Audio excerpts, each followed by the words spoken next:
ফিরে এলাম বিরতির পর। মণিপুরের প্রসঙ্গে আসবো, কারণ মণিপুরে একদিকে জঙ্গিদের অর্থনৈতিকভাবে দুর্বল করতে এবং অবৈধভাবে পপি চাষ নষ্ট করার রুখতে মণিপুরে 53 একর জমিতে পপি চাষ নষ্ট করলো যৌথ বাহিনী। মণিপুরের 6 জায়গায় পুলিশের তল্লাশি, কৃষকদের জিজ্ঞাসাবাদ করে জঙ্গিদের খোঁজে পুলিশ। এ নিয়ে জানবো বিস্তারিত। আমাদের সঙ্গে যুক্ত হয়ে গেছে প্রতিনিধি শেখ মনিরুল। মনিরুল, কি জানতে পারছো? দেখো, যেটা জানা যাচ্ছে যে গত 24 ঘন্টায় প্রায় 53 একর জমিতে মণিপুরে পপি চাষ বা পোস্ত চাষ নষ্ট করলো মণিপুর পুলিশের যৌথ বাহিনী। অসম রাইফেলস এবং মণিপুর পুলিশ যৌথভাবে গতকাল কাংপকি ফরেস্ট ডিভিশনে প্রায় আলাদা আলাদা 6টি লোকেশনে তল্লাশি অভিযান চালায়। সেই তল্লাশি অভিযানেই প্রায় 53 একর জমিতে পোস্ত চাষ নষ্ট করা হয়েছে।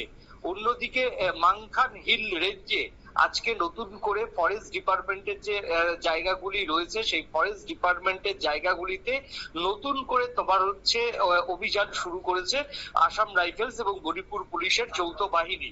এবং যেখান থেকে 7 জন কৃষককে ইতিমধ্যেই কাংপকি ডিস্ট্রিক্টের 7 জন কৃষককে ইতিমধ্যেই সেখান থেকে আটক করা হয়েছে। তাদেরকে জিজ্ঞাসাবাদ করে কারা সেই পপি চাষের পিছনে ইন্ধন দিচ্ছে, সেখানে কোনো জঙ্গি সংগঠনের নির্দেশে তারা এই পপি চাষ করছে কিনা সেগুলো তারা জিজ্ঞাসাবাদ করেন। এবং জিজ্ঞাসাবাদ করার পর ওই যেখানে চাষ হচ্ছিল তার আশেপাশে যে সমস্ত ঘরগুলি ছিল এই পোস্ত চাষ করার জন্য পাহাড়ি এলাকায় এবং জঙ্গলের ভিতর পোস্ত চাষ করার জন্য অস্থায়ী ঘর তৈরি করেন কৃষকরা, সেই ঘরগুলিকে সম্পূর্ণ পুড়িয়ে দিয়েছে মণিপুর পুলিশের যৌথ বাহিনী। এবং সেই সঙ্গে প্রায় 35 কেজির উপর সার এবং কীটনাশক বাজেয়াপ্ত করেছে মণিপুর পুলিশ।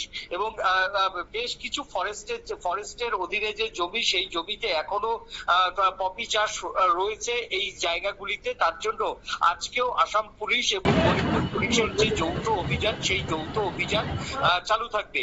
মণিপুর পুলিশ এই কৃষকদের যে 7 জনকে আটক করেছে তাদেরকে জেরা করে পিছনে কোনো জঙ্গি সংগঠন রয়েছে কিনা বা জঙ্গি সংগঠনের মাথারা রয়েছে কিনা তাদেরকে জিজ্ঞাসাবাদ করে সেই তথ্য উদ্ধার করার চেষ্টা করছে।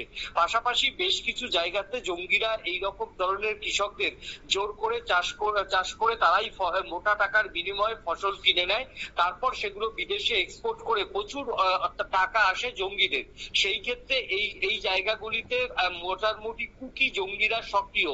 তো কুকি জঙ্গিদের কোন কোন মাথায় এর পিছনে রয়েছে তাই এখন তদন্ত করছে মণিপুর পুলিশ এবং অসম রাইফেলসের বিশেষ বাহিনী। ধন্যবাদ মনিরুল।